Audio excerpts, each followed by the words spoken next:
C'est un homme vraiment conciliant, très ouvert, d'une intelligence vive en fait. Hein. Donc c'est pas une intelligence de papier, c'est un autodidacte de la vie en fait, Félix.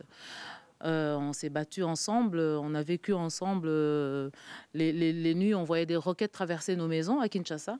Et en fait, c'est vraiment quelqu'un qui pourra vraiment comprendre le peuple. Parce que la base de l'UDPS, il faut savoir que la base de l'UDPS, elle est vraiment populaire. C'est pas des gens qui ont étudié, ce sont des gens qui ont porté un changement, à partir du bas.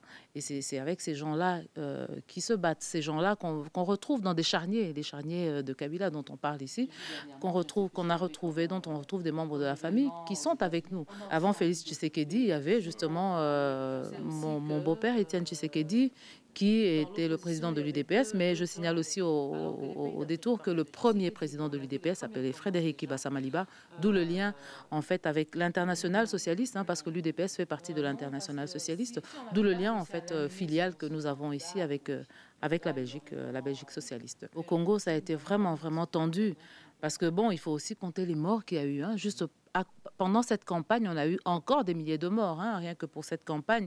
On a attendu, mais bon, je me dis quelque part, on attend déjà depuis pratiquement 40 ans.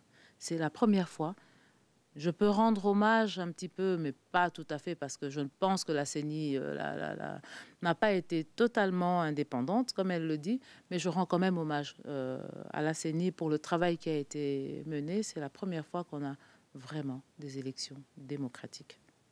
Et je peux vous assurer que jusqu'à ce matin, 3 heures du matin, on se disait encore quel est le lapin qui va sortir du chapeau. Parce qu'on n'était pas très sûr que, bon, allez, on n'allait pas nous arranger encore un truc sorti du chapeau comme en 2006 et en 2012, où finalement, oups, comme par hasard, le président avait encore gagné, quoi.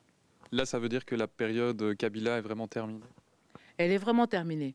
Elle doit être terminée dans les mentalités, elle doit être terminée aussi dans les actions qui seront menées, surtout avec la paix qu'on appelle vraiment de tous nos voeux, et aussi un état de droit.